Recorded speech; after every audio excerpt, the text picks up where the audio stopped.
Hello friends, आज आप लोग पढ़ेंगे क्लास 8 का पार्ट 7।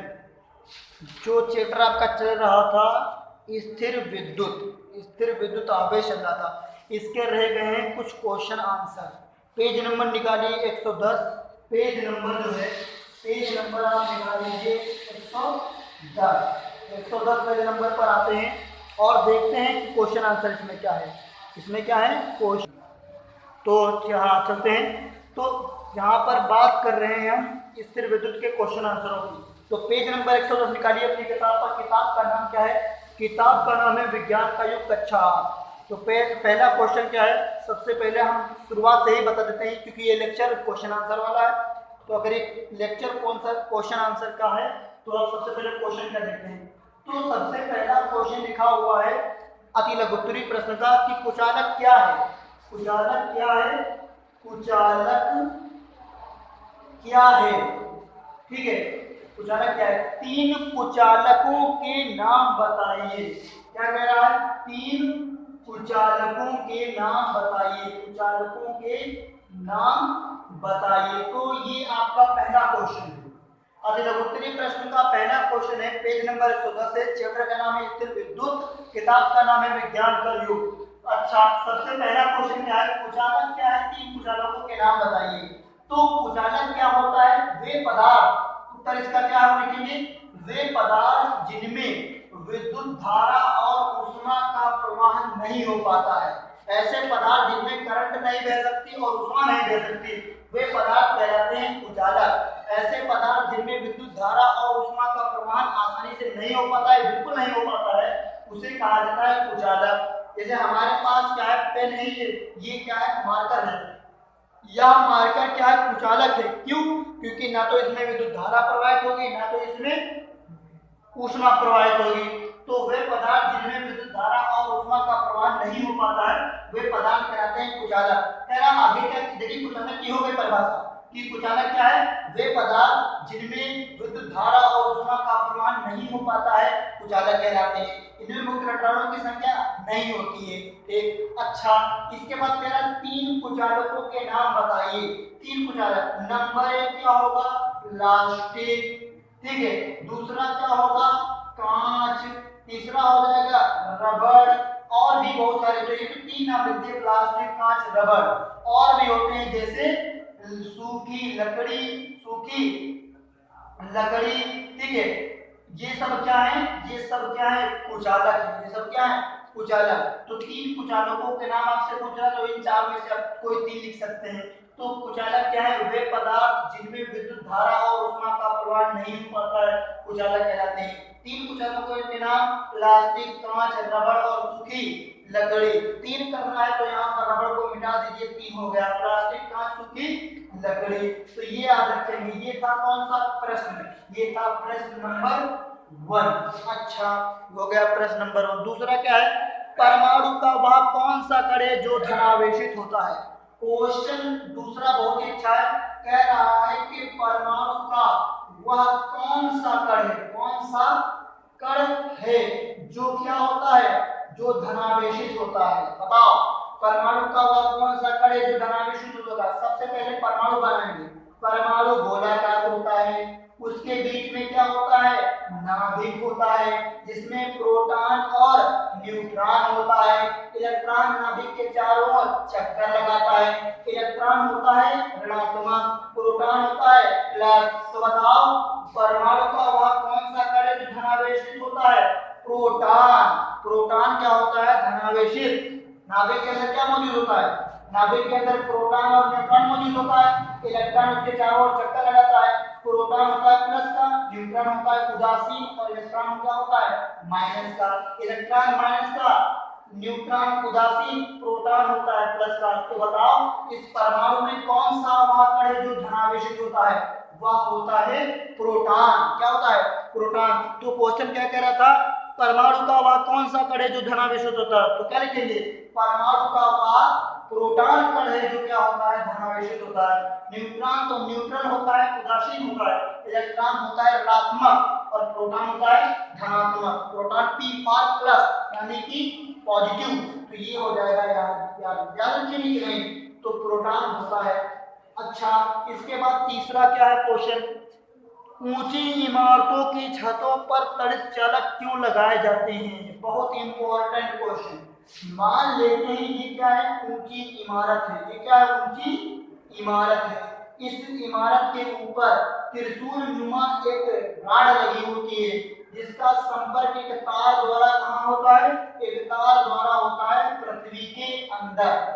इसका संपर्क एक तार द्वारा किससे होता है, पृथ्वी के अंदर। तो ऊंची, क्वेश्चन कह रहा है तीसरा, ऊंची इमारतों पर त्वरित चालक क्यों लगाए जाते हैं? तो ऊंची इमारतों पर त्वरित चालक इसलिए लगाते हैं ताकि जब बिजली गिरे, आकाशीय बिजली गिरे, तो वह आकाशीय बिजली उस त्रिशूल नुमा युक्ति के ऊपर गिरे, उस त्वरित चालक पर गिरे, जिससे उसका सारा आवेश पृथ्वी में चला जाए, जिससे हमारे घर की सुरक्षा हो जाए, जान माल की हिफाजत हो जाए, उसका कुछ नुकसान न हो। त्वरित चालक एक ऐसा चालक यंत्र होता है जिसके द्वारा हम आकाशीय बिजली से बचने के लिए अपने घरों पर लगाते हैं, छतों में लगाते हैं। क्यों लगाते हैं? क्योंकि जब आकाशीय बिजली गिरे तो इस त्वरित चालक पर गिरे, और ये त्वरित चालक आकाशीय बिजली को तार द्वारा कहाँ पहुंचा दे, पृथ्वी के अंदर पहुंचा दे, ताकि हमारे मकान और हमारे जान माल की सुरक्षा हो सके। तो कह रहा था कि ऊंची इमारतों की छतों पर त्वरित चालक क्यों लगाए जाते हैं? ऊंची इमारतों पर त्वरित चालक इसलिए लगाए जाते हैं ताकि आकाशीय बिजली जब गिरे तो उस त्वरित चालक पर गिरे, जिससे क्या हो जाए, हमारे जान माल की क्या हो जाए, हिफाजत हो जाए, सुरक्षा हो जाए। तो हमारे जान माल की सुरक्षा के लिए एक ऐसा यंत्र लगाया जाता है, अब छतों पर एक ऐसी राड लगाई जाती है त्रिशूलनुमा, ताकि जिस पर बिजली गिरे आकाशीय, वो बिजली उस तार द्वारा होते हुए डायरेक्ट कहाँ ले जाए, पृथ्वी पर, और हमारा घर बच जाए। हमारा घर क्या है, और बिजली ज्यादातर नुकीली चीजों को ज्यादा खींचती है, नुकीली चीजें बिजली को क्या करती हैं, ज्यादा, हमेशा बिजली उस वस्तु पर जाती है जो कि क्या हो, नुकीली हो, इसलिए नुकीली चीज पर क्या सबसे पहले बिजली गिरेगी। ठीक है, याद रखोगे कि नहीं? तो इस बात को याद रखेंगे कि ऊंची इमारतों पर त्वरित चालक क्यों लगाए जाते हैं। त्वरित चालक का मतलब बिजली से बचने का एक ऐसा उपाय, बिजली से बचने का एक ऐसा उपाय होता है क्या, त्वरित चालक। तो जब आकाशीय बिजली गिरे तो वो आकाशीय बिजली घर पर ना गिरे, कहां पर गिरे, त्वरित चालक पर गिरे, जिससे त्वरित चालक से बिजली होते हुए कहां चली जाए, पृथ्वी के अंदर चली जाए। इसका संबंध एक तार द्वारा क्या कर जाता है, पृथ्वी के अंदर कर दिया जाता है, ताकि सारा का सारा आवेश कहां चला जाए, पृथ्वी के अंदर चला जाए, और पृथ्वी सारे के आवेश को अपने अंदर खींच ले। अगर ये आवेश पृथ्वी के अंदर ना जाता तो कहां पर गिरता, घर पर गिरता, और बहुत ज्यादा धमाका होता, बहुत ज्यादा ऊष्मा निकलती, और क्या होता था, हमारा जान माल का नुकसान होता था। तो ये बात याद रखेंगे। तो ऊंची इमारतों पर त्वरित चालक इसलिए लगाए जाते हैं ताकि हम आकाशीय बिजली से बच सके, हम आकाशीय बिजली से क्या हो सके, बच सके, इसीलिए क्या करते हैं, ऊंची इमारतों पर त्वरित चालक लगाए जाते हैं। अच्छा, अगला क्वेश्चन क्या है, ध्यान से सुनेंगे। अगला क्वेश्चन है त्वरित का विद्युत आवेश से संबंध, त्वरित का विद्युत आवेश से संबंध बताने, त्वरित का विद्युत आवेश से संबंध बताने वाले वैज्ञानिक का नाम बताइए, बताने वाले वैज्ञानिक का नाम बताइए। त्वरित का विद्युत आवेश से संबंध बताने वाले वैज्ञानिक का नाम है क्या, बेंजामिन फ्रैंकलिन, बेंजामिन फ्रैंकलिन इनका नाम है। तो त्वरित का विद्युत आवेश से संबंध बताने वाले वैज्ञानिक का नाम क्या है, बेंजामिन फ्रैंकलिन। इन्होंने ये सबसे पहले बताया था त्वरित का विद्युत आवेश से संबंध। तो त्वरित का विद्युत आवेश से संबंध बताने वाले पहले वैज्ञानिक जो हैं वो है बेंजामिन फ्रैंकलिन। इन्होंने सबसे पहले क्या किया था, इन्होंने ही अपने घर के ऊपर क्या किया था, एक तड़ित को लगाया था और उसके तुरंत बाद उनके घर के ऊपर क्या गिर गई थी, बिजली गिर गई थी। तो यहाँ पर एक बात याद रखेंगे, बेंजामिन फ्रैंकलिन ने क्या बनाया था, सबसे पहले तड़ित चालक का निर्माण किया था। उन्होंने जैसे ही अपने घर के ऊपर तड़ित चालक को लगाया तो उसके तुरंत बाद क्या गिर गई थी, उनके घर पर आकाशीय बिजली गिर गई थी। तो तड़ित का विद्युत आवेश से संबंध बताने वाले वैज्ञानिक का नाम क्या है, बेंजामिन फ्रैंकलिन है। तो तड़ित का विद्युत आवेश से संबंध बताने वाले पहले वैज्ञानिक कौन थे, बेंजामिन फ्रैंकलिन है। इन्हीं ने तड़ित चालक का निर्माण किया। तो यहाँ पर बात चल रही थी, ठीक है। तो अगला क्वेश्चन बात करते हैं, अगले क्वेश्चन की, कि कह रहा है कि बिजली चमकने के दौरान पेड़ के नीचे क्यों नहीं खड़े होना चाहिए।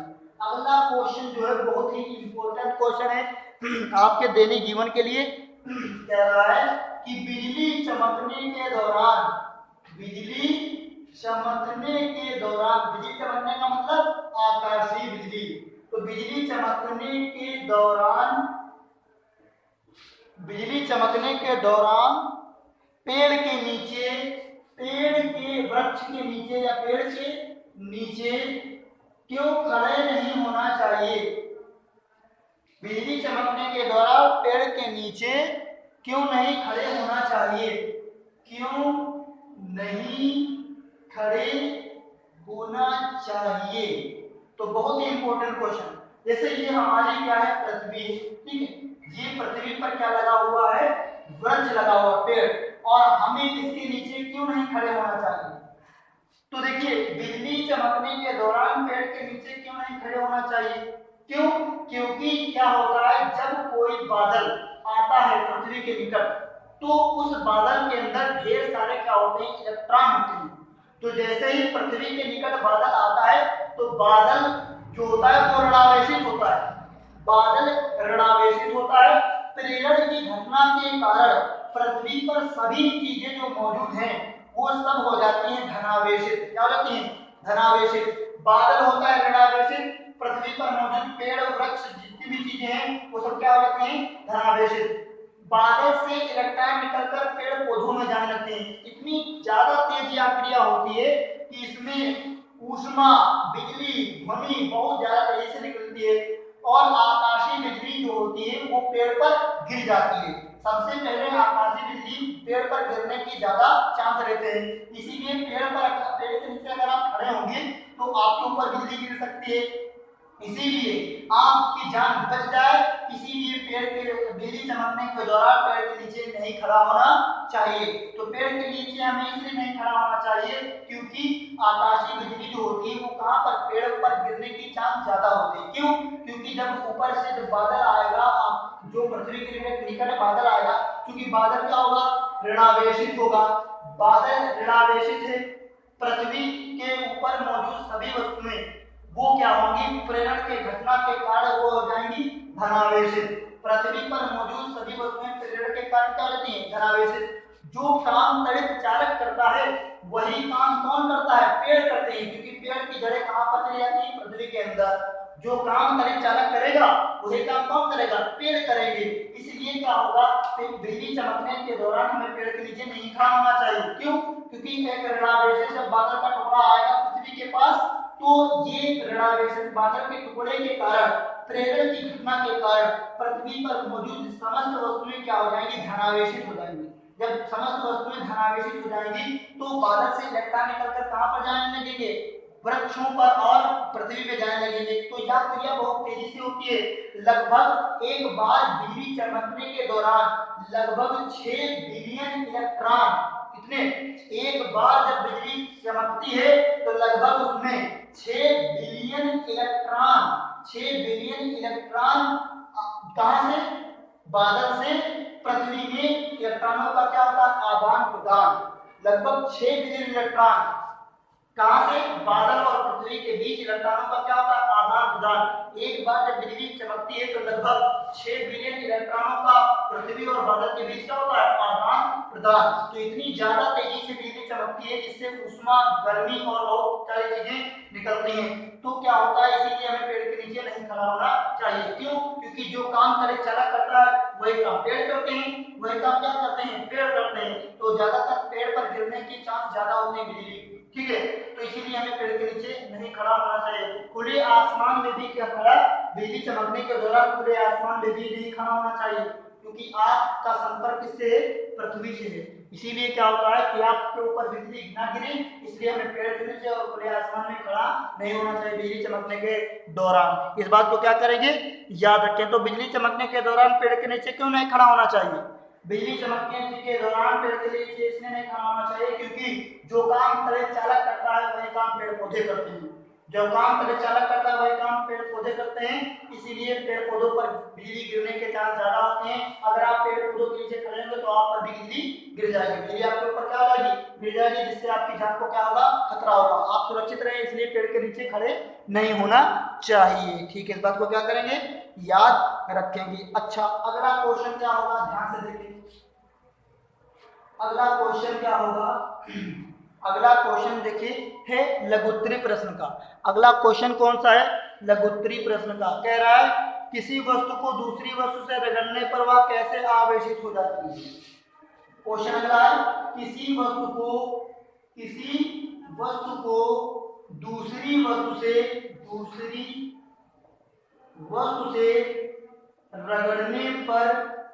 पर वह कैसे आवेशित हो जाती है। तो किसी वस्तु को दूसरी वस्तु से रगड़ने पर वह कैसे आवेशित हो जाती है। जब देखिए क्या होता है, जब एक वस्तु को दूसरी वस्तु से रगड़ा जाता है तो इलेक्ट्रॉनों का क्या होता है, आदान प्रदान।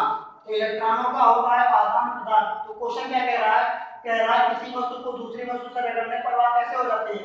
जब एक वस्तु को दूसरी वस्तु से रगड़ते हैं तो इलेक्ट्रॉनों का क्या होता है, आदान प्रदान। तो इलेक्ट्रॉनों के आदान प्रदान से जिस वस्तु से इलेक्ट्रॉन निकल जाते हैं वह वस्तु धनावेशित हो जाती है, जिस वस्तु पर इलेक्ट्रॉन आ जाते हैं वह हो जाती है ऋणावेशित। वह क्या हो जाती है, ऋणावेशित। तो इलेक्ट्रॉनों के आदान प्रदान से क्या वस्तुएं क्या हो जाती हैं, आवेशित हो जाती हैं। तो किसी वस्तु को दूसरी वस्तु से रगड़ने पर वह कैसे आवेशित होती है। किसी वस्तु को, एक वस्तु को दूसरी वस्तु से रगड़ने पर उसमें इलेक्ट्रॉनों का क्या होता है, आदान प्रदान। इसी कारण वस्तुएं क्या हो जाती हैं, आवेशित हो जाती हैं। तो रगड़ने पर किन्हीं दो वस्तुओं को आपस में रगड़ने पर इलेक्ट्रॉनों का आदान प्रदान होता है।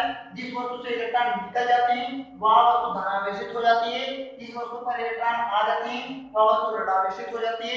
इसी कारण इलेक्ट्रॉनों के आदान प्रदान के कारण ही वस्तुएं क्या हो जाती हैं, आवेशित हो जाती हैं। याद रखेंगे कि किसी वस्तु को दूसरी वस्तु से रगड़ने पर वह कैसे आवेशित हो जाती है, इलेक्ट्रॉनों के आदान प्रदान से ही वस्तुएं क्या हो जाती हैं, आवेशित हो जाती हैं।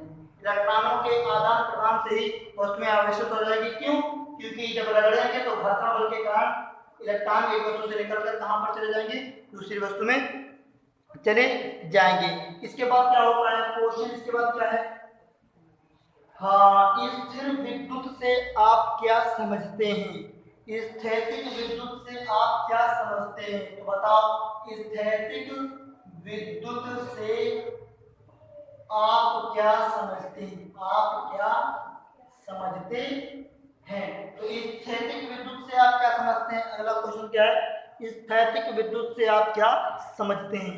तो ईसा पूर्व लोगों को इसके बारे में जानकारी थी कि आबनूस की लकड़ी को जब बिल्ली की खाल से रगड़ा जाता था तो आबनूस की लकड़ी में छोटे छोटे तत्वों को खींचने की क्षमता आ जाती थी। इसी प्रकार सूखे बालों में कंघी करने से कंघी में भी छोटे छोटे तत्वों को खींचने की क्षमता आ जाती थी। ठीक है, इसी प्रकार कांच की छड़ को रेशम से रगड़ने पर कांच की छड़ में भी छोटे छोटे तिनकों को खींचने की क्षमता आ जाती है। इसे ही कहा जाता है स्थैतिक विद्युत। इसे क्या कहा जाएगा, स्थैतिक विद्युत। अर्थात तब कहा जाएगा कि इसने आवेश को ग्रहण कर लिया है। तो स्थिर विद्युत से आप क्या समझते हैं कि ईसा पूर्व वैज्ञानिक थेल्स ने क्या बताया कि जब आबनूस की लकड़ी को बिल्ली की खाल से रगड़ा जाता था तो आबनूस की छड़ में छोटे छोटे तिनकों को खींचने की क्षमता आ जाती थी। ठीक है, इसी प्रकार सूखे बालों में कंघी करने से भी कंघी में छोटे छोटे तिनकों को खींचने की क्षमता आ जाती थी। इसे क्या कहा गया, स्थिर विद्युत, यानी कि रुकी हुई बिजली। किसी भी वस्तु पर आवेश जो संचित हो जाता है उसी के कारण उसमें क्या हो जाता है, स्थैतिक विद्युत उत्पन्न हो जाता है। वो विद्युत क्या हो जाता है, उसमें आवेशित हो जाती है वस्तु। ठीक है, अच्छा ये हो गया। स्थिर विद्युत से आप क्या समझते हैं वही लिख देंगे। क्या वैज्ञानिक थर्स ने हिसाब से वो लोगों को बताया कि जब बिल्ली के खाल को आब्रुस की लकड़ी से रगड़ा जाता है या आब्रुस की लकड़ी को बिल्ली की खाल से रगड़ा जाता है तो आब्रुस की लकड़ी में छोटे छोटे डिब्बों को खींचने की क्षमता आ जाती है। इसे क्या कहा गया? स्थिर विद्युत कहा गया, रुकी हुई बिजली कहा गया। ठीक, इसके बाद क्या होगा? कह रहा चालन एवं प्रेरण में क्या अंतर है? चालन और प्रेरण में क्या अंतर है? तो चालन क्या होता है और प्रेरण क्या होता है? देखिए चालन क्या होता है, चालन का मतलब दो वस्तुएं आपस में जब संपर्क करती हैं तो उसे क्या, उसमें जब दो वस्तुएं आपस में संपर्क करें तब इलेक्ट्रॉनों का आदान प्रदान हो। जब दो वस्तुएं आपस में संपर्क करें तो इलेक्ट्रॉनों का क्या हो? आदान प्रदान हो। इसे कहा जाएगा चालन। क्या कहा जाएगा? चालन। यानी कि एक वस्तु को जब दूसरी वस्तु से संपर्क कराते हैं तो इलेक्ट्रॉन एक वस्तु से निकलकर कहां जाने लगते हैं? दूसरी वस्तु में। एक आवेशित वस्तु को दूसरी वस्तु से जब संपर्क कराते हैं, एक धनावेशित वस्तु को एक ऋणावेशित वस्तु से या एक ऋणावेशित वस्तु को एक धनावेशित वस्तु से जब संपर्क कराते हैं तो इलेक्ट्रॉन क्या होते हैं? एक दूसरी वस्तु में क्या हो जाते हैं? जम जाते हैं। एक वस्तु को जब दूसरी, एक आवेशित वस्तु को जब दूसरी वस्तु से संपर्क में लाते हैं तो या टच कराते हैं तो इलेक्ट्रॉनों का क्या होता है? आदान प्रदान, इसे कहेंगे चालन। अब दूसरी प्रेरण क्या होता है? एक वस्तु को जब दूसरी वस्तु के पास लाते हैं तब दूर से ही इलेक्ट्रॉनों का क्या होता है? आदान प्रदान होता है, इसे कहेंगे क्या? प्रेरण। मतलब संपर्क कराने के दौरान जब दो वस्तुएं आपस में संपर्क करती हैं उसके कारण इलेक्ट्रॉनों का आदान प्रदान तो क्या होता है? चालन। जब दो वस्तुएं दूर ही रहें, दूर से ही इलेक्ट्रॉनों का आदान प्रदान कर दे, उसे क्या कहेंगे? प्रेरण। ये प्रेरण की घटना के कारण ही आकाशीय बिजली कहां पर गिरती है? पृथ्वी पर। तो क्या हो जाता है? देखिए ऊपर प्रेरण की घटना होता है कि आकाश में बादल होता है, नीचे पृथ्वी होती है, ऊपर बादल ऋणावेशित होता है, ऋणावेशित बादल होता है तो प्रेरण के कारण पूरी पृथ्वी क्या हो जाती है?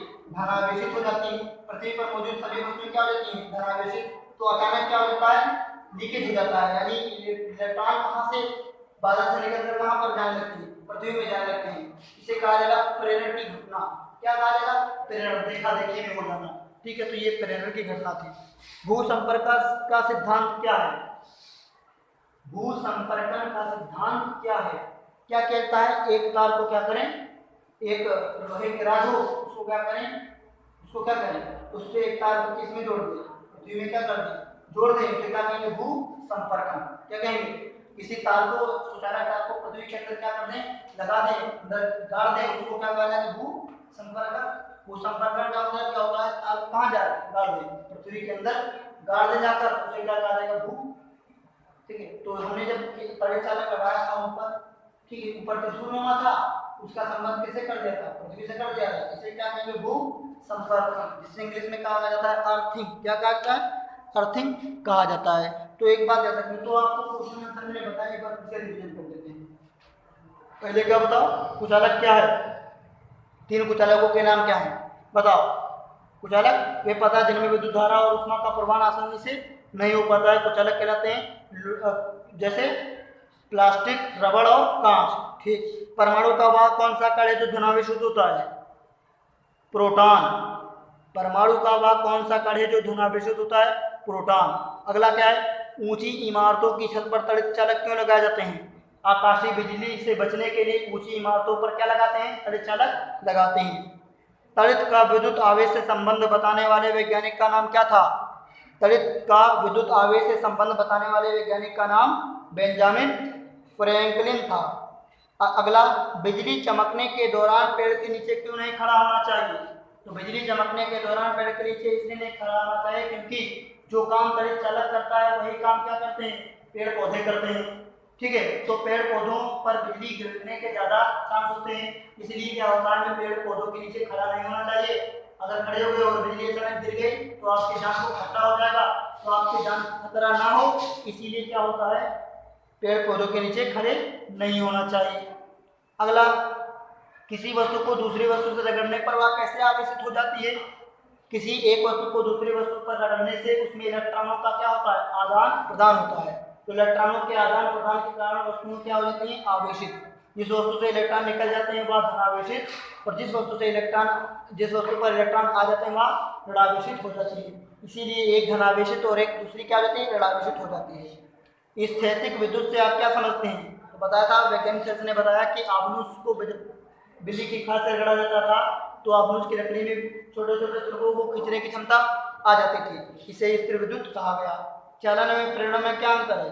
चालन में दो वस्तुएं आपस में संपर्क करती है तब इलेक्ट्रॉनों का आदान प्रदान होता है, लेकिन प्रेरण में दो वस्तुएं संपर्क भी नहीं करती है तब इलेक्ट्रॉनों का क्या हो जाता है? आदान प्रदान होता है। बगैर संपर्क करे इलेक्ट्रॉनों का आदान प्रदान प्रेरण कहलाता है, और जब दो वस्तुएं आपस में संपर्क करें तब इलेक्ट्रॉनों का आदान प्रदान हो तो क्या कहलाता है? चालन कहलाता है। भूसंपर्क का सिद्धांत क्या है? किसी सुचालक तार को पृथ्वी में क्या कर दें? लगा दें, उसे क्या कहेंगे? भूसंपर्कन। क्या कहेंगे?